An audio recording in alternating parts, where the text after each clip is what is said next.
Hola, ¿cómo están amigos, amigas de Canal 4? Aquí estamos reencontrándonos en esta edición de Cabletel Noticias, miércoles 8 de mayo, toda la información, toda la actualidad de lo que pasa en nuestra ciudad. Obviamente que el tema central está relacionado al juicio causa municipio que se tramita en el Tribunal de Juicio de la Ciudad, presidido por el doctor Troncoso, los vocales los doctores Muschietti y Ríos. Ayer fue la jornada de cesura de la pena. Se espera que hoy el tribunal dé a conocer ya la condena para las personas que fueron encontradas responsables de estos delitos que se han demostrado en estas audiencias.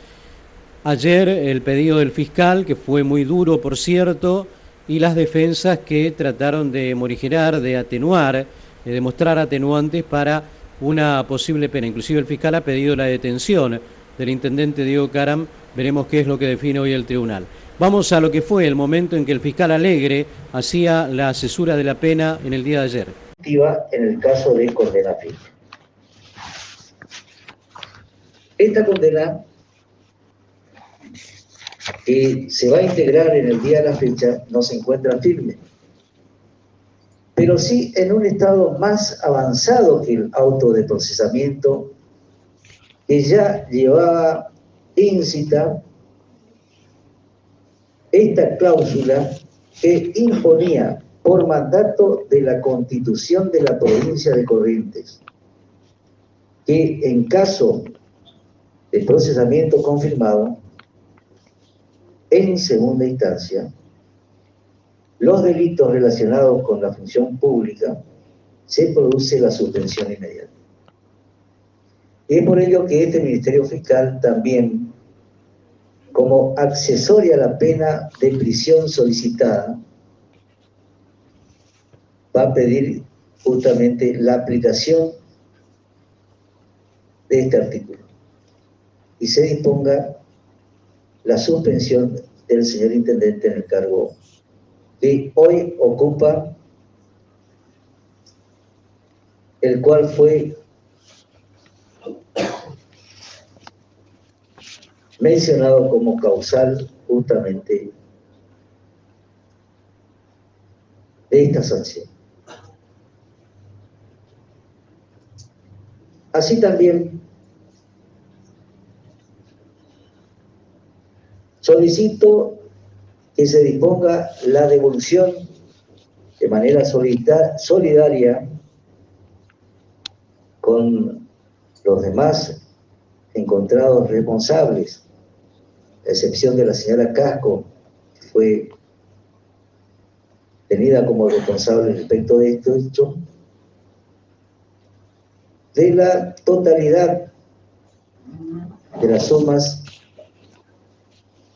que a la fecha ascienden a 40.799.600,02 centavos.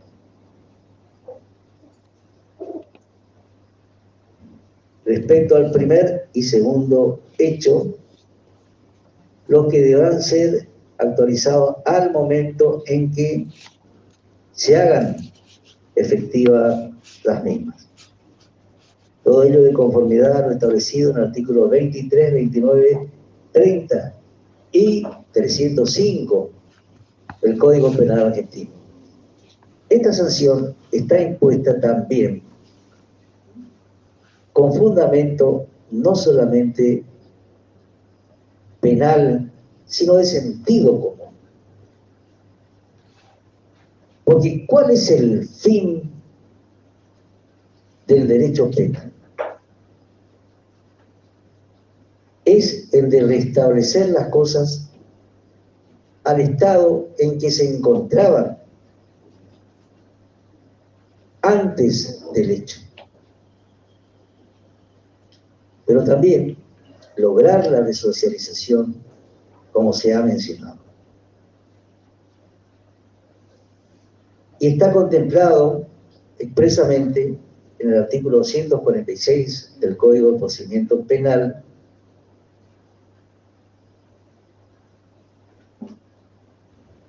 así también, teniendo presente que existe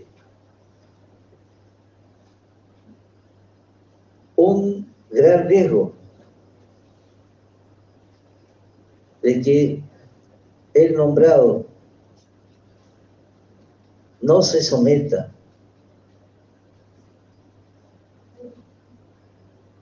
al cumplimiento de la pena, atento la prisión solicitada, se disponga la inmediata detención del nombrado, de acuerdo a las previsiones del artículo 343 del Código de Procedimiento Penal.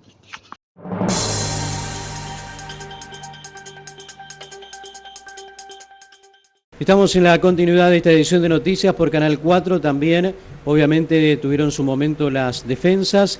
El doctor Marcos Arispe lo hizo por el intendente Caram, el contador Brun, por Gabriela Gómez y Maricel Casco, también solicitando, obviamente, la imposibilidad de detención de los imputados. El fiscal pidió para todos la detención y penas durísimas en este sentido. Vamos a compartir lo que decía el doctor Arispe ayer.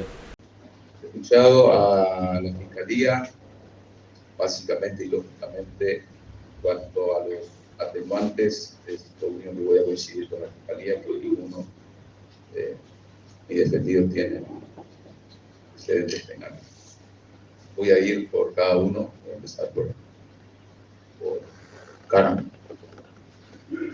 Entiendo que para la merituación de la pena, Fiscalía hace una doble valoración que en esta etapa del debate, en esta última etapa de la censura, esta es institucional y es criterio también de este tribunal.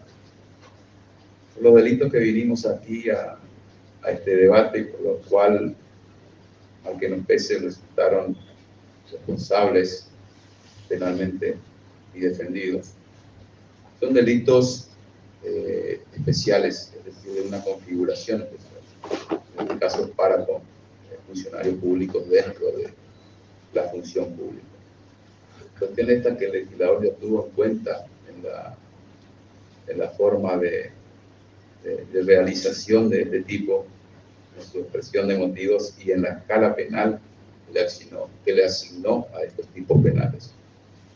Entonces, entiendo que el relato, la alegación del Ministerio Público en cuanto a la cuantificación de las penas, de que agrave las penas de estas cuestiones, están incluidas en el tipo penal.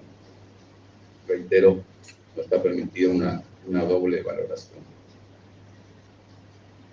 Luego, el Ministerio Público Fiscal, cuestión que me resulta contradictorio, agrega no sé si es un informe, una hoja, un documento, una supuesta actualización monetaria.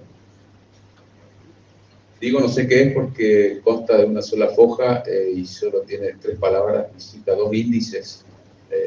No sabemos qué es, cómo se realizó, tampoco las defensas tenemos la posibilidad de contradecirla. Como dato de color, fueron realizados por peritos de parte de la Fiscalía, que fueron parte de este debate, ambas contadoras. Y por otra parte, si bien la defensa no conoce los fundamentos de ninguna defensa, ni la Fiscalía los fundamentos de la sentencia, Fiscalía esbozó un monto dinerario y el tribunal ha esbozado otro monto que nos ha debatido aquí el viernes pasado. Entonces, entiendo a mayor abundamiento que si existiese, por ahora no firme, pero un monto oficial es el que ha señalado el tribunal, no el de Fiscalía, entonces mal podremos actualizar el monto sobre algo no oficial como el de Fiscalía. Siguiendo con Caram, también la Fiscalía solicita una suerte de avasallamiento a la República y intromisión a la división de poderes que está en nuestra Constitución, tanto nacional y provincial, representativa, republicana y federal. Que el tribunal disponga el cese, el apartamiento, la suspensión, cualquier especie de nombre que le demos del intendente Caram en funciones legalmente, en funciones elegidas por la voluntad del pueblo. Entiendo que esto es una cuestión que le corresponde en todo caso al Consejo Deliberante, que es el órgano legislativo, y el Contralor, el cual tiene las facultades para sustituir, suspender, o lo que fuese a cualquier funcionario, por un lado. Por otro, cita el artículo 24, última parte, y en su mismo relato Fiscalía lee y así dice que es sentencia que se encuentre firme, más allá del derecho y el estado de inocencia que gozamos absolutamente todos los ciudadanos, y que sé y me consta que este tribunal es de esta luz. Para citar fallo, hay 10.000 para citar un fallo que todos podemos conocer, el famoso caso de nuestra expresidenta Cristina Kirchner, la cual está condenada y siguió en funciones y no fue detenida en atención al principio de inocencia. Para seguir, sigo con Diego Caram, en cuanto al pedido de detención que ha realizado la Fiscalía. Primeramente, para que se pueda ordenar una detención, quebrantar el estado de inocencia, debe darse el objetivo, como sabemos son dos, en este caso uno queda fuera del juego, que es el conocimiento de la investigación, pero sí eludir la acción de la justicia, jugarse más claramente. Este riesgo debe ser acreditado. Lo único que ha dicho Fiscalía es que existe un riesgo, lo cual me parece absolutamente no solo insuficiente, sino de una pobreza total en la argumentación. Esto mismo, y no lo digo yo, lo dice absolutamente toda la doctrina y jurisprudencia, mismo debe ser acreditado. Como primera cuestión. Como segunda cuestión, nuestro código, y me consta, vuestro tribunal, es un criterio absolutamente sentado, que se podrá ordenar la detención en caso de que existan medidas coercitivas anteriores y esta se pueda cambiar, modificar, ¿cierto? En el caso de autos, en este proceso no ha existido anteriormente ninguna medida coercitiva para ninguno de los o imputados hoy declarados responsables aquí. Por lo tanto, primeramente porque no existe riesgo, y seguramente, en segundo lugar porque es criterio tanto del Código como del tribunal. No es necesario, hasta es irregular e ilegal dictar una medida de semejante peso como la prisión preventiva. Como tercera cuestión, también nuestro código regula, y no solo nuestro código procesal, sino el de fondo, como el Código Penal regula, en este caso a modo de incidencia o como accesoriedad, el embargo o la inhibición general de bienes de los acusados. Tanto como el embargo, necesitamos tener conocimiento de algún bien, y en el caso de no tenerlos, se puede solicitar la inhibición, la cual conlleva requisitos que la misma hay que fundarla, como todos sabemos, la verosimilitud del derecho, el peligro de la demora y o, en ciertos casos, inexistencia de otra medida.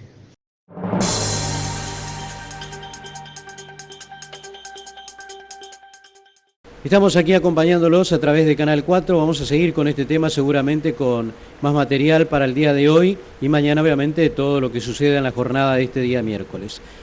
Cambiamos de tema, Santo Tomé, delicada situación por la creciente del río Uruguay, 191 evacuados y un poco más ya en esa localidad. El día de hoy estamos con 191 evacuados, tenemos 3 centros evacuados en la localidad de Santo Tomé, de las cuales muchas familias están en casa de familiares, otras están en los centros evacuados, donde a través del municipio estamos articulando darle las 4 raciones de comidas diarias, también coordinando con el centro de salud del municipio y también el Hospital San Juan Bautista, y bueno, asistiendo a las familias en estos momentos difíciles, también ayudarle a sacar sus pertenencias de sus casas. Tenemos varias cuadrillas de empleados municipales y también coordinando con Defensa Civil y la Fuerza de Seguridad, y sobre todo bomberos voluntarios que nos están dando una mano. Y bueno, ahora esperando el pico para hoy, estaría llegando el pico y a partir de mañana empezaría a bajar el agua. Intendente, ¿de qué manera están asistiendo a esas familias? Bueno, estamos asistiendo desde sacarle de sus casas sus pertenencias con móviles municipales y personal municipal, llevándola a los centros evacuados o a la casa de familiares a los que tienen.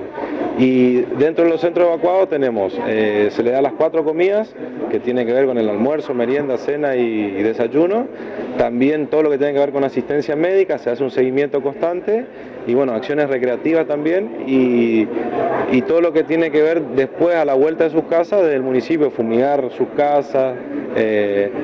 También hacer mención de que meses atrás ya hemos loteado un terreno y donde le dimos a 54 familias su predio para que empiecen a construir su casa, y próximamente vamos a estar entregando otra manzana más que estamos loteando para que esas familias ya empiecen a asentarse en esos lugares y no tengan las dificultades las crecientes. Como en muchos lugares se encuentran con personas, con familias que se resisten a ser evacuados. Sí, por lo general la mayoría se hizo un recorrido previo con defensa civil, se le pide a las personas que evacúen. Hay personas que esperan hasta que el agua le llegue a su puerta para poder salir. Esto por ahí dificulta porque llaman a la madrugada, qué sé yo. Entonces bueno, tenemos varias guardias constantemente, pero bueno, un gran trabajo del personal municipal, de bomberos voluntarios, de la Fuerza de Seguridad, que estamos asistiendo a la familia en estos momentos. ¿Cuál es la altura actual del río y cuál sería el pico? A las 6 de la mañana, la última fue 14:37. Estaríamos llegando a los 14:50 aproximadamente, la proyección que tenemos, y a partir de esta madrugada mañana empezaría a bajar, como lo venimos siguiendo aguas arriba. Así que estaríamos casi en 15 metros, podríamos llegar, y ahí empezaría a bajar.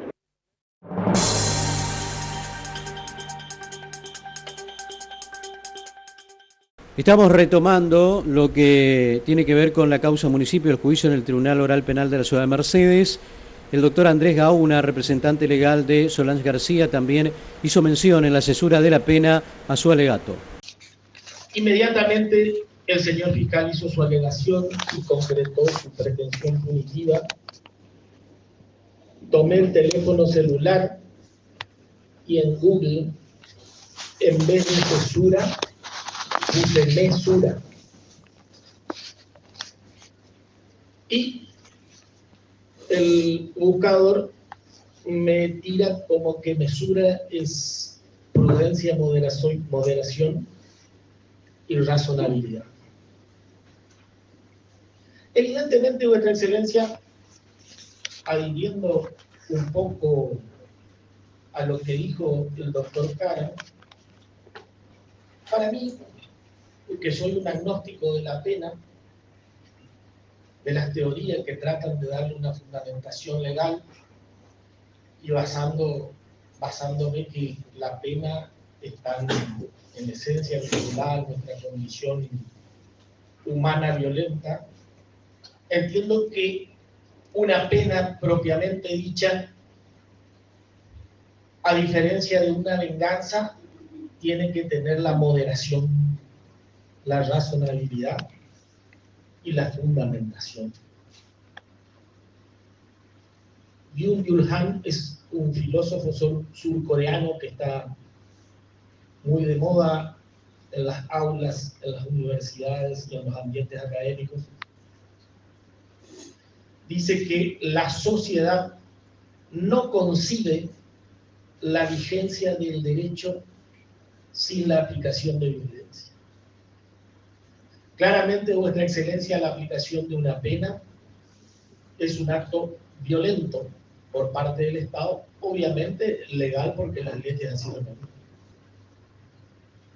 En ese orden, quiero hacer referencia que el Estado no concede a quienes van a pedir y poner una pena un bill de indemnidad para que lo hagan a su antojo. Más concretamente, en el caso de la República Argentina, establece diversos baremos establecidos concretamente en los artículos 40 y 41 del Código Penal, para que ese acto no sea desproporcionado e injusto. En mi criterio personal, Vuestra Excelencia, entiendo que la parte más difícil que le toca a un órgano decisor, como es este caso, sin duda es la imposición de la pena. Cuando hay condenados, la principal dificultad para ser justos está en la imposición de la pena. Como dijo el doctor Kagan, a quien adhiero prácticamente en toda su alocución en cuanto a lo genérico establecido, entiendo que el señor fiscal en ningún momento de su alegación hizo referencia a las condiciones personales de cada imputado, tanto en los agravantes como en los atenuantes. Entendiendo de muy buena fe de mi parte y sabiendo que hoy tenemos que discutir las condiciones personales de cada imputado, esta parte ha ofrecido una serie de documental de la que he trasladado a todas las partes del juicio, donde presenté una constancia de que el esposo de la señora García Fariña es un docente, que trabaja de docente, que la señora García Fariña, además de su profesión de licenciada, también cursa la carrera universitaria de profesorado de enseñanza superior, que ha adjuntado la constancia expedida por la universidad, y también he adjuntado la partida de nacimiento de sus hijos de 5 y 11 años de edad, conforme a la cual también acredito que además de compartir junto a su esposo el sostén de la familia, busca mejorar su instrucción, su condición de ciudadana, y entiendo, Vuestra Excelencia, que ninguna de esas cuestiones han sido tenidas en cuenta.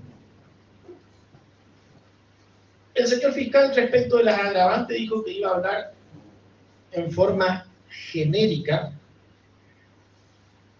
aludiendo que son mayores de edad, que son funcionarios públicos, y que había un plus de celo, de custodia respecto de los bienes encomendados. Las dos primeras circunstancias son condiciones esenciales para la aplicación de las figuras en cuestión. Evidentemente no pueden ser un agravante, no son una agravante. Que hayan usado su cargo en beneficio propio, también hizo referencia el señor fiscal. Nunca aquí se enrostró a mi representada, cuanto menos, que haya obtenido un peso de estos hechos que el tribunal da por probado en la primera parte de la sentencia. Ahora bien, también hizo referencia el señor fiscal a que no ha visto la internalización de la pena. O sea, en cierta medida, desde el inicio del proceso.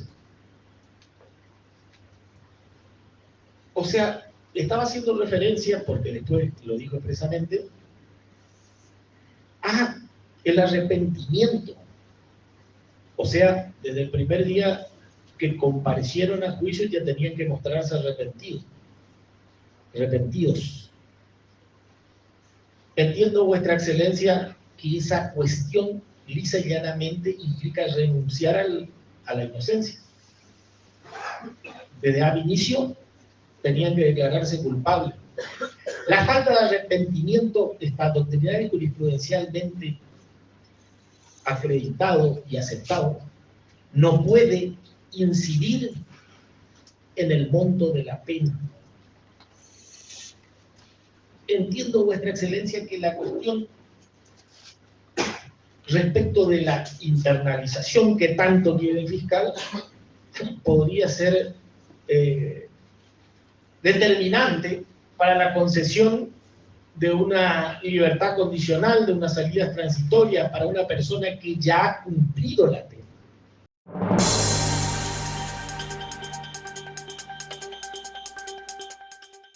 Seguimos con ustedes compartiendo esta edición de noticias aquí por Canal 4. Vamos también a lo que manifestaba el doctor Pedro Caram, atacando fuertemente el pedido que hizo el fiscal en relación a los años solicitados y también la detención. Él representa a Claudio Daimundo, pero habló también de las detenciones y el claro alegato que hizo el doctor Pedro Caram en este sentido. Lo escuchamos. Que no da la importancia que mi hijo expuso con claridad de lo que significa el juicio de cesura. Esta era la oportunidad del señor fiscal para establecer lo que significa un principio como es el de proporcionalidad de las penas en grado de la culpabilidad y detallar en nuestro caso la defensa de Claudio Daimundo. Busca el impacto social en una causa con repercusión social que genera que se activen todas las antenas diciendo qué es lo que está pasando acá. Vamos por partes.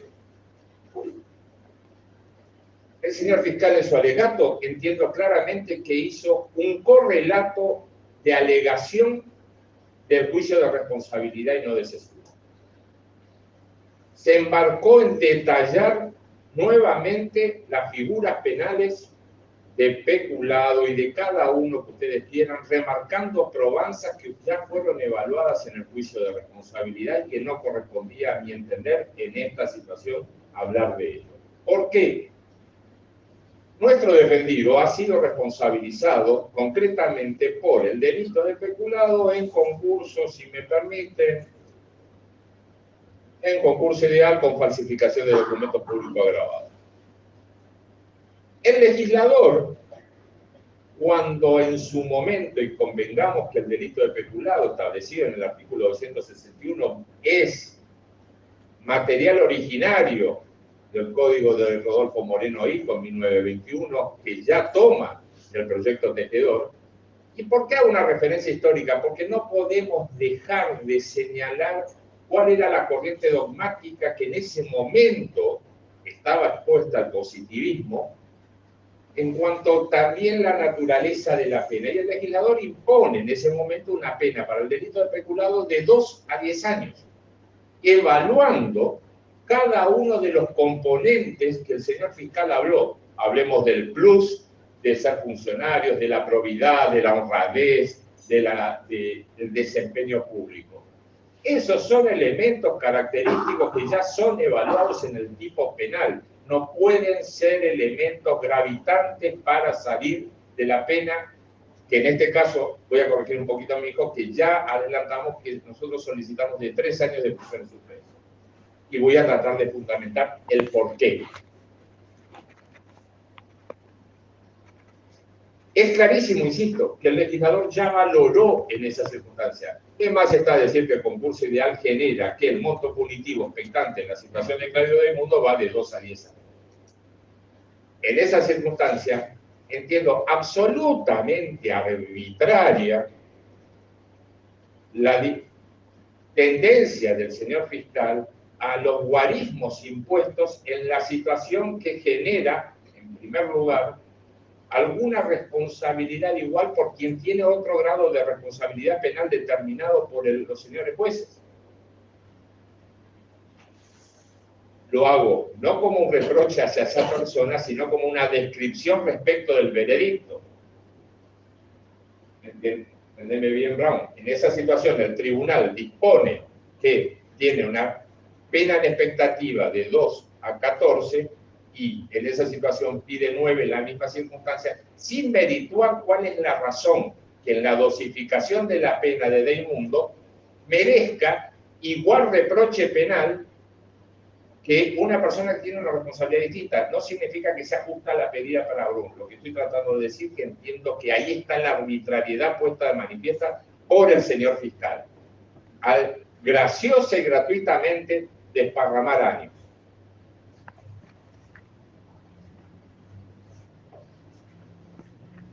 Lo enérgico de a lo mejor mi alocución no significa que no quiera ser respetuoso y moderado como operador jurídico. Vayamos a otros puntos que el señor fiscal, entiendo, no tuvo en cuenta. El artículo 5 del Código Penal, como lo dijo este tribunal con una composición mayoritaria pero distinta en la causa Lessier, con el voto del prestigioso doctor Muschietti en primer término, en la página, si mal no recuerdo, 517, estipula claramente que las penas que establece el Código Penal son las penas establecidas en el artículo 5 del Código Penal. En esta situación, por ser un alegato especial, me permito leer por la necesidad también de dar respuesta a la gente. El artículo 5 dice, las penas que este código establece son las siguientes: reclusión, prisión, multa e inhabilitación. Si el señor fiscal quiere aplicar el artículo 29 respecto de lo que significa la reposición al estado anterior por la comisión de un delito, lo dice el fallo Lessier, tendría que haber iniciado eso en relación a lo que podría ser el viejo digesto procesal en el artículo 429, tendría que haber, dentro de la pretensión punitiva, haber actuado de una forma civil, como es el actor civil en la querella. En este caso el fiscal tendría que haber actuado con la connotación de lo que significaba ese digesto. Así lo dice el antecedente de Lessier, y no lo hizo.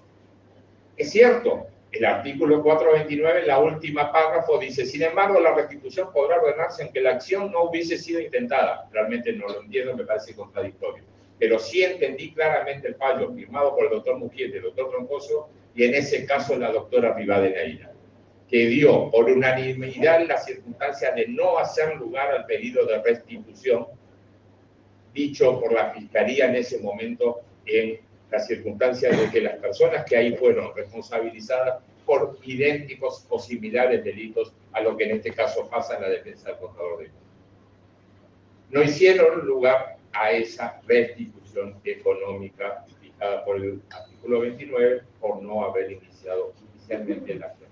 El doctor Righi, a quien es expuesto en esa sentencia, dice: en el derecho argentino, artículos 29 subsiguientes del Código Penal, la reparación de perjuicios no es una pena pública, sino una consecuencia del delito de naturaleza civil, que solo puede ser resuelta en el proceso penal si la víctima ha formulado la petición en la oportunidad correspondiente.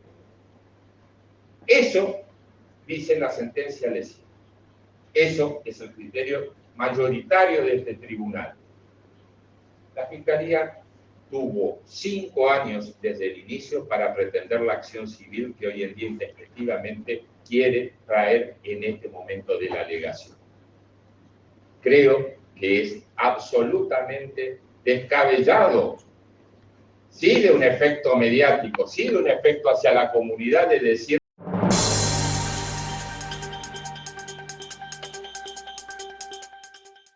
Estamos en el final de esta edición de Noticias por Canal 4. Agradecerles, por supuesto, la compañía. Nos vamos a reencontrar mañana a las 12:30 con todos ustedes. Les agradecemos. Mañana vamos a tener todo lo que suceda hoy también en el Tribunal de Juicio en la Ciudad de Mercedes con la definición de esta causa, al menos en esta primera instancia que es aquí en la Ciudad de Mercedes. Gracias, nos vemos mañana.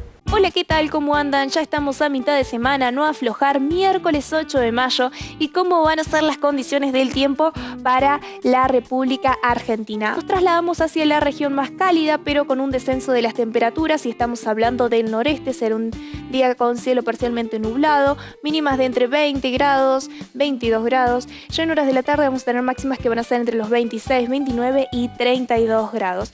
Pero recordemos que hay alerta por tormentas y chaparrones en Formosa, Misiones y Corrientes. Así que atención a estas provincias. Muchísimas gracias y excelente día miércoles.